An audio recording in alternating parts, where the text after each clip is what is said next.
So existing is like your relationship with your consciousness, and existence is the relationship with everything outside of your consciousness. I think your brain and your consciousness are separate, even though your consciousness is like the computer that like turns your brain allows the consciousness to sort of like ignite. That's my assessment. I have diagnosed her with lack of relationship with consciousness. Philosophy coming in. I mean, that statement there is like pretty dumb, but like it makes sense at this one. Allows the consciousness to sort of ignite. Like, you can tell what she's saying there. At least. A lot of the rest. That's my assessment. I have diagnosed her with lack of relationship with consciousness. Philosophy coming in. She uses that word to describe souls, people, personalities, experiences. Science doesn't know what that word means, and neither does Brittany. One pattern of behavior that will come up a lot is that Brittany is constantly talking out of both sides of her mouth. And she often says things sort of like she's winking while she's saying it. Like how she claims she doesn't want to sell you on any of these ideas, yet she seems to try to do that.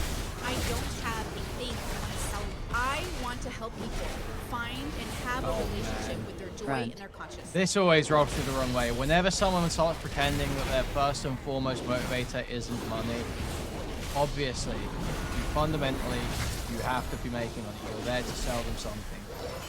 You have found a niche that makes you money. Now, on your day-to-day, you may be more driven by sort of like personal interest, or you may feel a want to help, and that's what you think is guiding you. Right. It doesn't change the fact that none of this should be happening without money. You have to be selling them something, even if you simply watch them. CC. I can't sell you, of course, because it's individualism. That's why I take individual calls, right? I'm not going to sell you anything. I'm going to give you tools that help me get exactly the lifestyle that I wanted, and I'm so grateful that I have like, a lot of CC. sort of CC. knowledge in my head, and I'm glad CC. that CC. And while I personally think that Brittany doesn't really have much insight on the ideas that she wants to sell you, the truth is, there is a market for it. And she knows that market.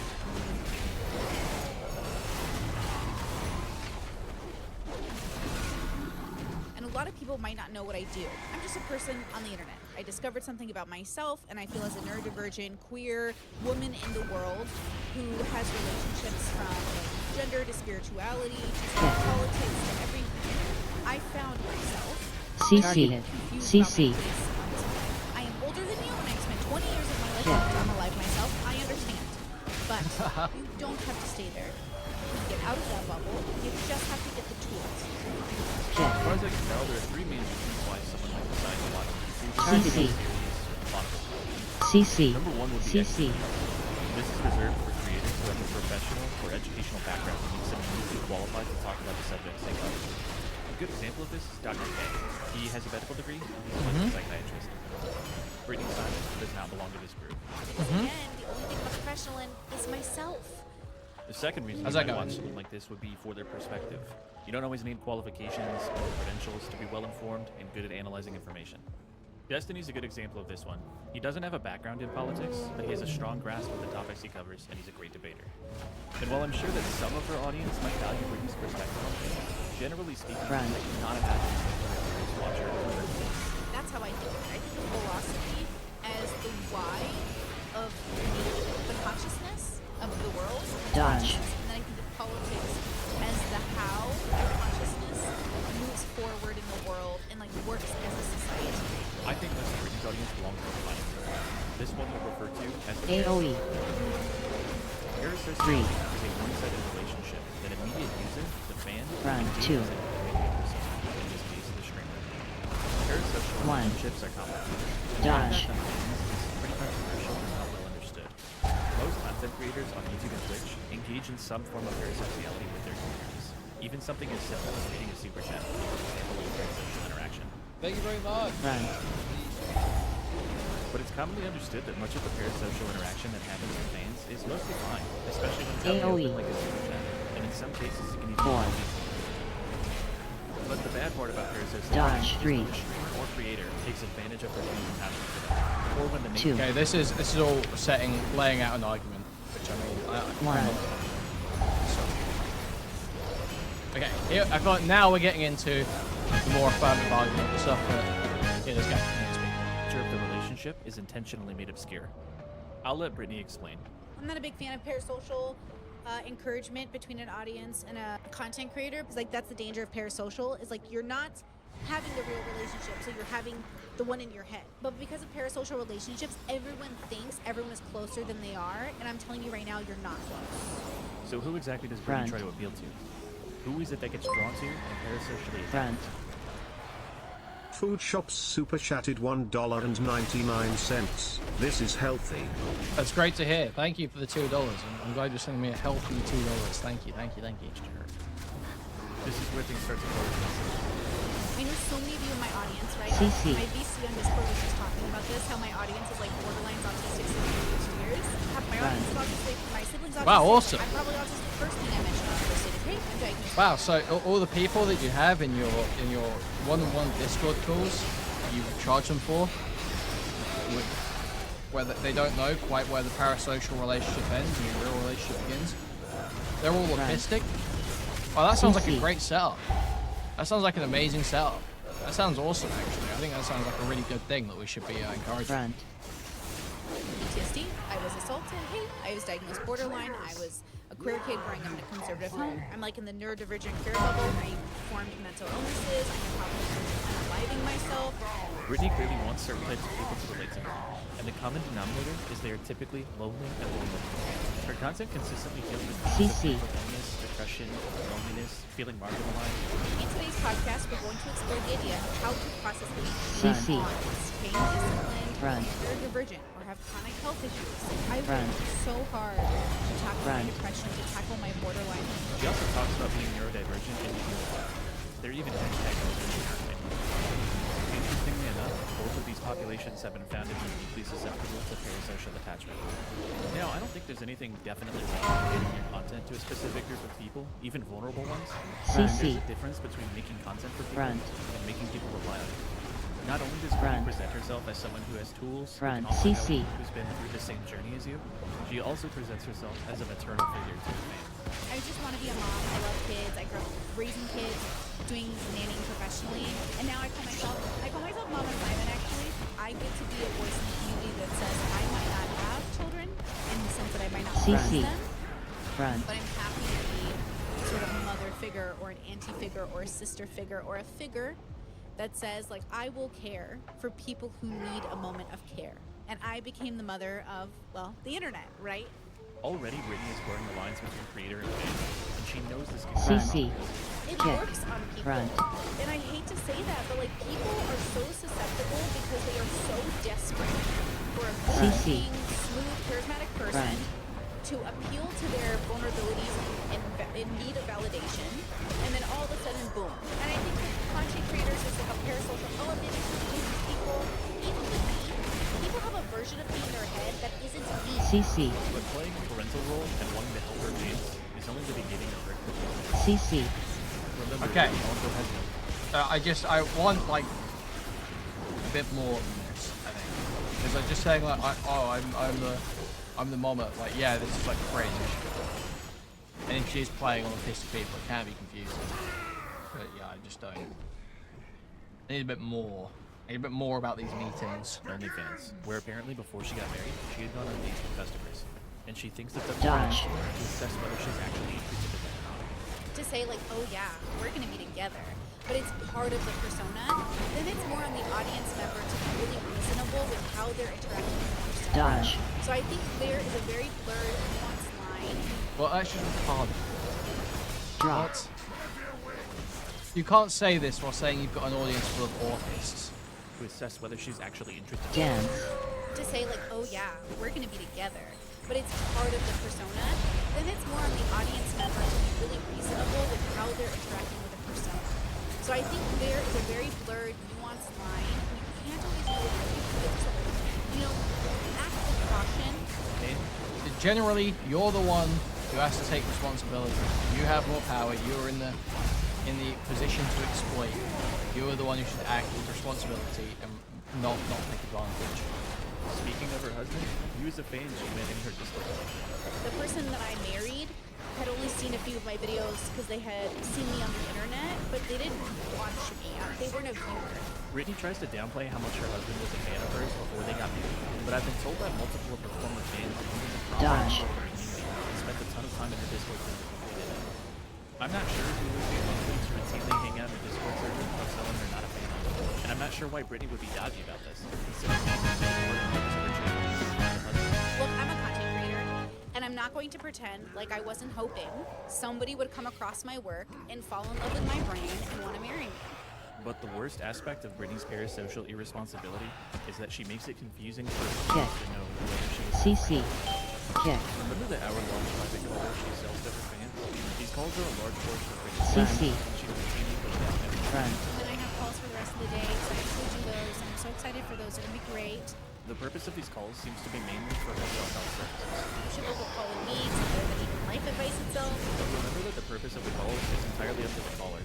So many of Brittany's fans call her just to hang out. Like literally some of my CC. It's like sometimes we just talk. It's very fun. Personally, I just think her audience of lonely, troubled people paying her $250 to hang out with her for an hour is weird and creepy.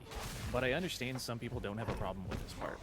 The problem comes in when Brittany intentionally blurs the lines of what the relationship CC. Okay. Okay. Run. Before we finish this chapter, let's briefly Run. talk about Brittany's former fans. Run. To keep her identity private, we'll call her Alondra. Alondra unfortunately suffers from borderline personality disorder and became a frequent caller of Brittany's. She developed a great amount of respect and admiration for Brittany. So this is throughout anonymous. their interaction. I hope we've got One at least some evidence. day, Alondra messaged Brittany. She was upset that she couldn't be provided with a real and meaningful friendship, which she felt like she needed, and she decided to cancel her calls. Let's read Brittany's response. CC. Hey girl, your tone is great. Clear and to the point. I am not canceling the $30 level. I'm just limiting it to 10 calls a month eventually. That way I'm still offering discounted calls and regular priced calls. I respect your desire to cancel our call. I know you didn't mean to remove yourself from the call list, so if this month you still want it, we can make it work. But I understand you wanting to move on. Thank you for letting me know your boundaries and desires for friendship. It's true, I can't offer anything more intimate than I can, and that's limited. I respect that. To clarify, does this mean you don't want to be friends at all? Or do you just want to give me space or want me to give you more space? Dude, oh, come on. You can't be doing... What? Dude. Blaze11592 super chatted $10. How much for a date where I gauge your interest? 80 grand? 80k? 75k maybe? We are adults. I'm open to having many friends with whom I see when I can and talk to when I can, without needing to be very close. But I also know that might not work for everyone. Please let me know so I can properly interact with you. I mean, that's just like wretched. Like, you can't be talking to... You can't be taking money, your calls, and then blurring the line of friendship. Like, that's just so fucking weird. Dodge. Like, you should be clear with them.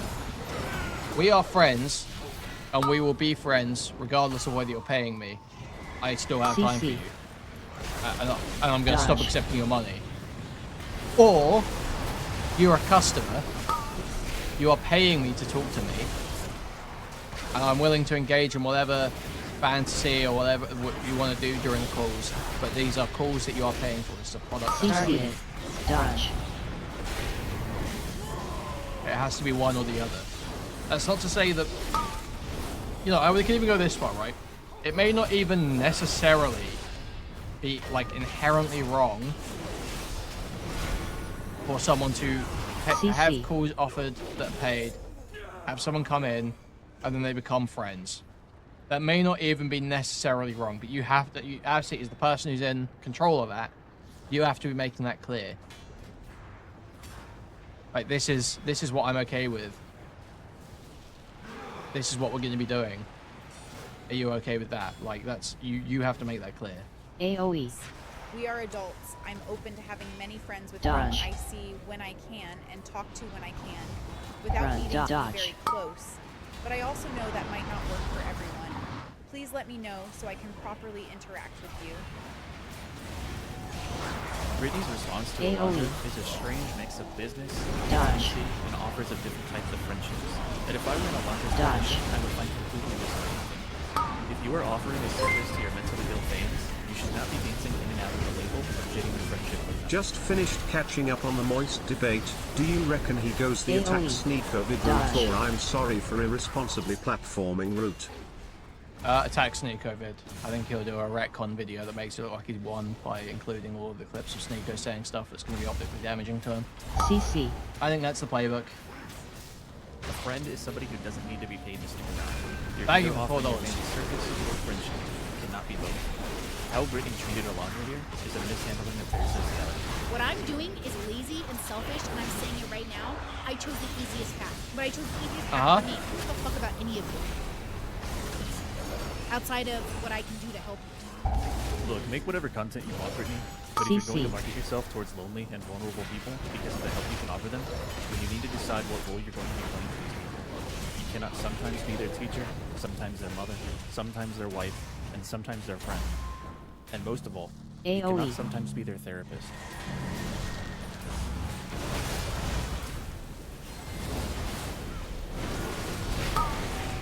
Dodge. No, because we cover philosophy and spirituality here and other things. People often think I'm like trying to be like the spiritual guru. I'm not trying to be anything other than a YouTuber. Okay, I like YouTube. I'm here to make content. I'm here to do commentary. That's what I'm here to do, girl. But obviously, we have a lot of philosophy spin on things. And look, I could rebrand my whole channel to be this like soft-spoken guru that sells you a narrative, only to come out years later being an asshole. And I think that's the problem with these like guru types or these people selling you courses. Or it's not like every person who sells you a course is a bad person, or every person who's a guru is a bad person. But there's a very specific sneaky type. So she's got her ideas and she knows who her market is. So how exactly does Brittany draw people into her community and sell her private calls? We've already covered that a lot of her fans are parasocially attached to her, AoE. and some of them might just come into the community through sex work. But one thing Brittany is very good at is avoiding accepting a label for what exactly her services are. She disagrees that she offers life coaching. So like, I don't see myself as a life coach, but like Destiny does. But then when I think of a life coach, I think of somebody who's like, let me help you through your problems to get from point A to point B, which I can't guarantee because I don't have a business like that. She doesn't think people are paying her for her friendship. I think when you're being paid to be a friend, that's different. So like, AoE. I wouldn't call Brittany a practitioner, but I would call like a chiropractor a practitioner. Who's paying to be someone's friend? Your And audience. of course, Brittany maintains that she is not your therapist. I'm not a therapist, but I am a person who's gathered tools. Now, You Brittany don't, often says that don't, she no, tries no, to- no, no, no, no, don't do, I'm not your therapist, but, no. No. 3, 2. That shouldn't be a, that should be a, I'm not your AoE. therapist, but, that should be, I'm not your therapist. clear boundaries and Jesus. expectations with regard to her not being a therapist. And in fairness to her, I believe she does make an effort. If I do get the vibe that we're coming to me for therapy, then that's the vibe of, hey, bro. Like, just to clarify, you know I'm not a college graduate. You know I do not have a degree in therapy or psychology or whatever. Like, I don't have a license. But this is another instance of Brittany talking out of both sides of her mouth. When it comes to what she says in her content, she flirts a little too closely with the line 3, between therapy services 2, and whatever it is 1. that she offers. You know, I'm not AoE. in therapy. I do philosophy work, right? So, like, knowing yourself, looking for, like, who's your consciousness, like, what are you doing with your life? Like, this is what I do in Targeted. college, and I'm not surprised that some of him, my work and his work do overlap, since he's on the philosophy train with, like, self-improvement as well as therapy, which are two different things, so they just tend to overlap sometimes. And I'd go so far as to say that it really seems sometimes like Brittany wants you to think of her as something of an alternative to therapy. Remember, like, therapists help with mental 3, health? 2, And I think when you're 1. going through levels of introspection, you're AoE. going through something like more spiritual, more like about the humanhood of yourself. And therapists are legally like unable to always help you with that. Front. So that's why I recommend the one-on-one calls. Check out Patreon; you might be able to find a spot. And though I am honored that lots of people mistake my channel for a therapy channel or mental health channel, most of my community is more in the therapy space. Like, we all watch The Therapist on YouTube and like Dr. Kirkonda and stuff. And he's collabed, he's come on my channel, and so I think we're all probably in the more progressive like therapy spaces, which is why we all probably, I misuse those words too much and people think I'm a therapist, which I'm not. I just like love therapy stuff, but I know what it's like to want to unalive. And I also now know what it's like to no longer desire to unalive. And it's, guys, I'm telling you, it's the best. So you can't say that Brittany is a life coach, or a paid friend, or a therapist, or anything really. But she does want to be taken seriously. That's why it's always her work and not just her content. I like my work. I love my work. Oh my God, what a dream job. I love my work. This is where I think I excel in my work. My work is about understanding humans and why they do what they do. So back to the original question. How does Brittany lure in her vulnerable audience? The answer is by being whatever it is that they want her to be. You see, Brittany avoiding having to call herself anything means that she can appeal to as many of these people as she needs to earn their money. Whether they need a mother, a friend, a coach, a spiritual guide, Brittany's got it all covered. And the problem with this is that by not having to commit to any of these specific roles, she avoids responsibility for all of them. Maybe you call Brittany for advice and things haven't been going well. Maybe it works, maybe it doesn't. Who fucking cares? They try something, it doesn't work. What does it matter? Maybe you call Brittany for support, like as a mother figure or a friend. I don't give a fuck about your feelings. I'm not your mom, and you're not my best friend. And maybe, in your private call with Brittany, she dissuades you from going to therapy, like she allegedly did to Alondra, who suffers from severe BPD. I don't know why Brittany did this, but because she's not a therapist, she can't be held accountable for giving therapy. Oh man, see that would be really bad. But is it true? I mean, I guess I would want Brittany to kind of respond to that and say whether that's true or not. Front. Front. Because if you are actually in these calls persuading people from therapy, that is like wretched. That's insane. Be advice to somebody like Alondra. Brittany lures in her mentally ill and vulnerable fans by being able to offer them anything they need at the point in their lives that they come across her content. But she wants it both ways. She wants to play mother, play life coach, and play therapist. But she doesn't want the responsibility of actually being any of these things. This whole, like, anyone who's trying to sell you a way to do anything without the responsibility of the action you take, Right. anyone who's trying to sell you anything, any belief system that's trying to guarantee you something without the responsibility that comes. Is there something that goes on? Do BPD women hate DBT? What's going on there? Can someone fill me out and fill me in on this? Has anyone else been seeing this? Anyone else noticed this?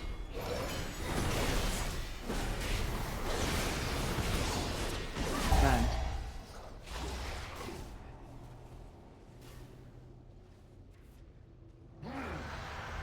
Seriously, has anyone else picked up on this? I feel like I've noticed this.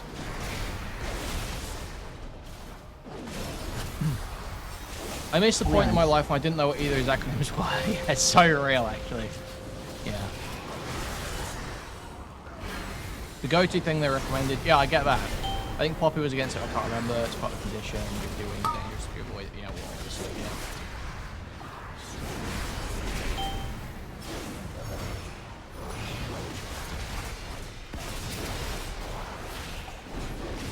Front. Google. Why do Wins. BPD women hate DBT?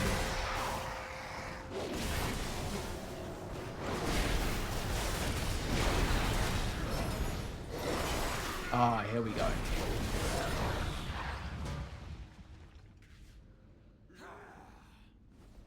r/BPD. I hate DBT. Someone change my mind, please.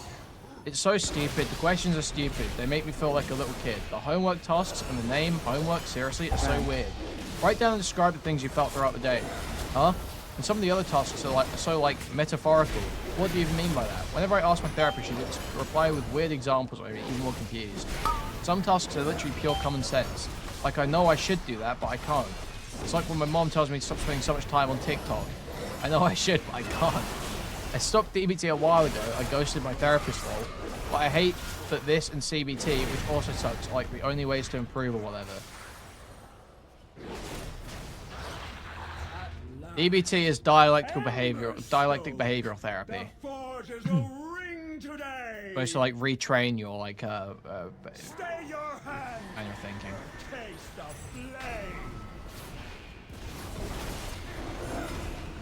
Dodge.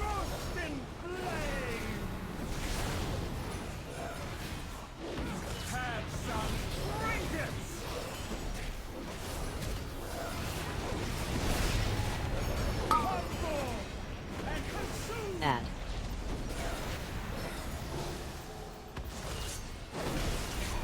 Dodge.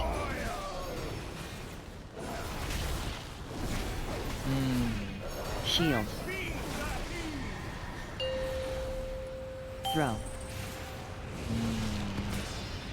I don't like reading things BPD women are saying, I can't lie. I really hate reading this stuff. It makes me terrified. There's a shiver down my spine. As it should.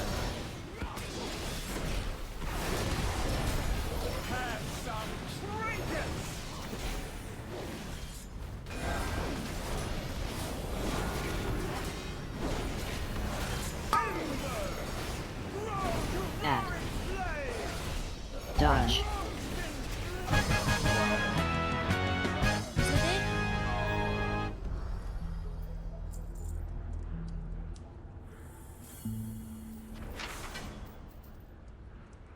I'm finding it hard to understand a lot of points you were making. I'm really enjoying the streams, but at the same time, it feels like we are speaking completely different languages. We probably are. You know, there are people that hate when I say we're speaking different languages. It like triggers them.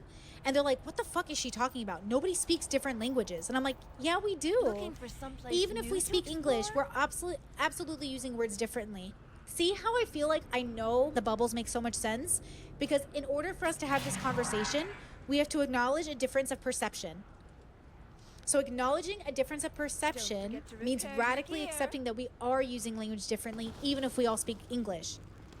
So, now that Brittany started building her community, her next step is to keep them coming back. After all,